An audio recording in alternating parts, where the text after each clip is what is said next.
আরেকটা কথা, আমরা আশা করি 200 থেকে 250 বছর বাঁচব ইনশাআল্লাহ। আশা আছে না নাই? তারা আশা করি আল্লাহু আকবার। অনেকে ডরাইছে, হাত নামান। যদি দীর্ঘদিন বাঁচতে চান, বাঁচবেন কদিন কে জানে?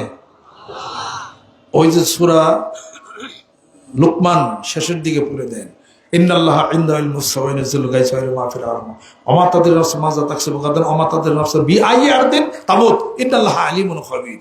কে জানেন? আমরা জানি না, তবে আশা করি আল্লাহ এই পন্থা অবলম্বন করলে তার উসিলা করে আমাদেরকে দীর্ঘ হায়াত তুমি দিয়ে দাও। জোরে জোরে কোন সুবহানাল্লাহ। দেহের মধ্যে একটা ইয়ের নাম আছে, সেটা হলো কোলাজিন। এই কোলাজিনটাকে ঠিক রাখার জন্য হলো মধু এবং আদা খাওয়ার দরকার। মধু এবং আদা। আল্লাহ পাক বলছেন যদি খাইতাম তো মধু খাইতাম। আল্লাহ কইছেন নিজে যদি খাইতাম তাহলে বলে উস্তা ভর্তা খাইতাম, এটা কইছিনি। আল্লাহ বলছে যদি খাইতাম, আমি খাই না, যদি খাইতাম মধু খাইতাম, যদি খাইতাম দুধ খাইতাম। সুবহানাল্লাহ। তাহলে বোঝা গেল মধু আর দুধের মধ্যে কিছু কারসাজি আছে।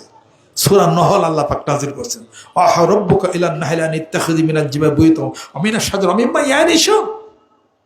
তাহলে পরে মধু খান, দুধ খান, কোরআন শরীফ তেলাওয়াত করেন, অনুনাজ্জিলু মিনাল কুরআনি মা হুয়া শিফাউর রাহমাতুল লিল মুমিনিন, কোরআন শরীফ তেলাওয়াত করেন। দুধ খান, দুধ খাওয়া বাদ দিছি, দুধ খাই পারে না, পেট বিষ করে, আছে না এরকম? কারণ কি? দুধ খান পেট বিষ করবো কে? কি কারণ?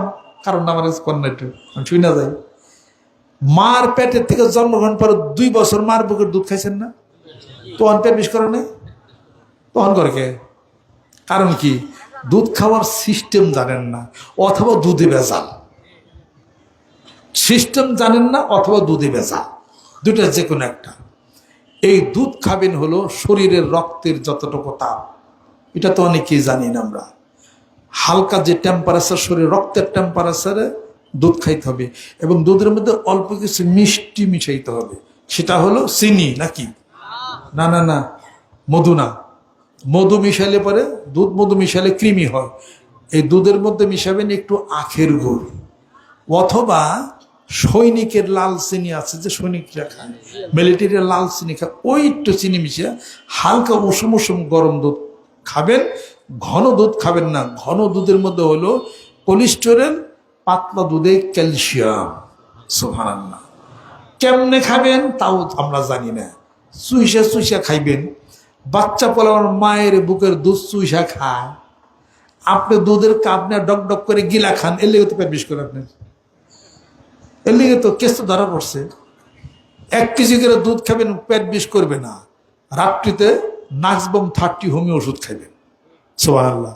দুধ খাওয়ার আধা ঘন্টা পরে পানি খাবেন, তেলেই তো হজম হয়ে যাবে। যা কইলা বেরো তো মেলে মানুষে জানতো না একদিন, কথা ঠিক সেরকম। তাহলে দুধ খান, মধু খান, আদার রস খান। এই ভাত খাওয়া বাদ দেন, মসুর ডাল খাওয়া বাদ দেন, ডাল দিয়ে ভাত খায়েন না, ডিম খায়েন না, আর যা পারেন তা খান। দুপুরে খাই রেস্ট নেন, বিকালে হাঁটবেন, রাত্রিতে তাড়াতাড়ি খাবেন, রাত 8টা-9টার মধ্যেই খাওয়া সারা করবেন। অল্প খাবেন, খাওয়ার 2 ঘন্টা পরে শুইবেন বা 1 ঘন্টা পরে শুইবেন, হাঁটা চলাফেরা করবেন। একটা রুটি, অল্প একটু সবজি, এটাই একটা মানুষের জন্য রাত্রে খাবার যথেষ্ট। আর এক চামচ মধু খাবেন। আর সকালবেলা আদার রস খাবেন। আদার রস নেবেন 1 চামচ, আদার রস 1 চামচ পানি, 10 ফোঁটা মধু, 1টা কাগজি দেব মিশিয়ে সকালে খাওয়ার পর খাবেন। 7 দিন দেখবেন শরীর টনটন হয়ে গেছে ইনশাআল্লাহ তাআলা। কান শেষ, চোখ শেষ। কান শেষ হবে না কেন? রাত্রে বেশি বেশি খান, কান নষ্ট হয়ে যাবে। খায় সেরে শোন, কান নষ্ট হবে, চোখের জ্যোতি নষ্ট হয়ে যাবে, দাড়ি চুল পেকে যাবে, এত কিছু হবে আপনার। এগুলো করেন না। কম খাইবেন, বেশি বাঁচবেন, বেশি খাইবেন, কম বাঁচবেন। কোনটা নিবেন? এলা আল মুমিনু ইয়াকুলু মিন মিয়াইন ওয়াহিদিন ওয়াল কাফিরু ইয়াকুলু মিন সাবাতি আমাইন। হাদিস শরীফ কিতাব আল আতিমা, মিশকাত শরীফ খুলে দেখেন। বেশি বেশি খাইলে সর্বনাশ। কম কম খাবেন মুমিন ব্যক্তির চিহ্ন। জোরে কোন সুবহানাল্লাহ। হাদিসে পাইছি তোমরা কম খাইবার রাত্রিতে তোমাদের ঘুম কম হবে, তোমরা ইবাদত করতে পারবা। পেট ভরে খায়া এই নাক ডেকে ঘুম পাড়ের কোন খবর নেই। ওয়াল মুস্তাগফিরিনা বিল আসহার। মুসলিম শরীফ আপনারা খুলে দেখেন, আল্লাহ পাক রাতের 1/3 গভীর রজনীতে আল্লাহ পাক জমিনে পা নামান, নামিয়া বলেন হালমিন মুস্তাগফিরিন ফাগফিরিল্লাহু। আসো কি কেউ তার জীবনের গুনাহ মাফ চাবে, গুনাহগুলি মাফ করে দেবো। আসো কি অভাবী অভাব মাফ করে দেবো। আসো কি কেউ রোগগ্রস্ত তার বিমার আযাবে মুক্ত করে দেবো। আসো কি মনের দুঃখ কষ্ট সব আমি আল্লাহ দূর করে দেব। আর শেষ রাত্রিতে ক্রন্দনকারী যারা আল্লাহ পাকের কাছে কান্নাকাটি পারে, আল্লাহ পাক বললেন এ ফেরেশতা আমার অমুক বান্দা কান্দে কেন? আমারে দেখছে নাকি? কয় দেখে না। তাহলে আমার জাহান্নাম দেখছে?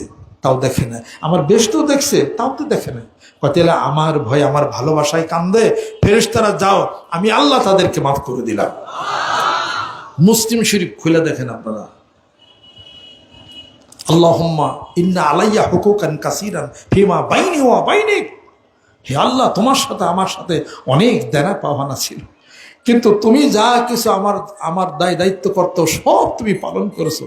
আমাকে খাওয়াইছো, আমাকে বিবি বাল বাচ্চা দিছো, সমস্ত কিছু দিছো তুমি, কিন্তু বিপরীতে হে আল্লাহ আমি তো তোমাকে কিছুই দিতে পারি না।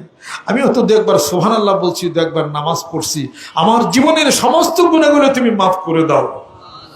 এইবার যদি তার হিসাবে ইয়াসির আল্লাহ পাক যদি দানের দেন, আল্লাহ পাক তার পর্দার আড়ালে বান্দাকে নিয়ে যাবেন, বলবেন বান্দা এই কাজ কেন করছো? বান্দা বলে আল্লাহ আমি কইরে ফেলেছি, আমারে তুমি মাফ করে দাও। আল্লাহ বলেন যে পর্দার আড়াল দিয়ে তুমি জান্নাতে চলে যাও। জোরে জোরে কোন সুবহানাল্লাহ। সেই মহান মাওলার ইবাদত বন্দেগীর জন্য রাত্রিতে কম কম খাইতে হবে। রাজি আছো? আল্লাহ তুমি কবুল করে নাও, রহমত করে দাও। হাত নামান। আমার মনে হয় এইবার দেশের সেলের দাম মনে হয় কমবো, তাও কমবো না। 3 দিন না খাতে এলো কমবো না। বারবার যা বাড়ছে। আমার গাড়ি দিছি 1 লাখ টাকা গত বছর, এবার আরো 1 লাখ টাকা বেশি। বারবার যা বাড়ছে। বাংলাদেশে বাড়লে কোনো জিনিস কমে না, এটা মনে রেখে দিয়ে নিলে দোয়া করেন আল্লাহ যেন সবকিছু স্থিতিতে আল্লাহ পাক যেন আইনা দেন। একমাত্র আল্লাহর অনুগত ছাড়া, কোরআনের অনুগত ছাড়া, রসুলের অনুগত ছাড়া, ইসলামিক জীবন ব্যবস্থা ছাড়া এই দেশের ভাগ্যের উন্নয়ন কোন নেতা করতে পারবে না। এটা চ্যালেঞ্জ।